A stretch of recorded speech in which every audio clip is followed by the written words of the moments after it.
morning. I'm on Srinakarin Road in Bangkok. Next to me is this slammed, very original looking VW pickup. Behind it is a JDM Mazda pickup. You wouldn't see one of these around at all in Bangkok.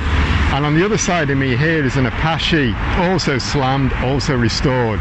Now where would you find a crazy mix of cars like that on a Sunday morning? And there's only one place really, the Train Market Srinakarin. But this isn't actually the Train Market Srinakarin now. This is actually Punsuk Market. And this is a new idea from the Train Market, and I'll explain briefly. The Train Market, I would say, it must be the second biggest market in Bangkok after Jack. It's huge, it's sprawling, it's vast. Thousands of people come here at the weekend. They come to look at the shops and buy things. They come to eat food, they come to chill, they come to hang out. Obviously, with the lockdown, can't have any of that. But what they can do is they can have a small takeaway open air market. And so the Train Market owner, understanding that his customers, his stall holders, his traders, they're suffering with having no business and they're not making any money, he's opened up all the space on the long road going into the market free of charge, and he's given all the space to his traders. They can come in, they can come and sell. So it's pretty nice, and they've responded to that. They've come in, there's a lot of people here selling all sorts of stuff, food, drink, all the crazy antiques you expect with the Train Market, all that eccentricity, all that sort of stuff is here on sale. So it's quite nice to wander down. And I think really with the Train Market, it's a very kind of eccentric place. It's very artisan, it's bohemian, these kind of words you describe it. The people who trade here, who sell here, like the owner, they kind of buy into that atmosphere, into that vibe. And so people come here who are attracted by that, or they come here just to enjoy that atmosphere.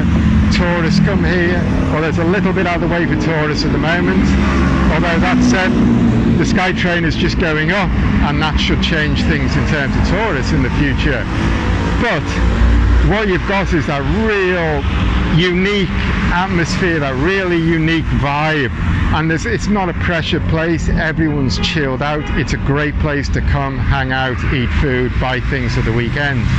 And so that atmosphere has translated into this little market, and although it's like a walking street, but the cars have to go up and down because there's only one way in here, it's translated that vibe, and it's quite nice. There's that whole Train Market atmosphere turned into a little market like this.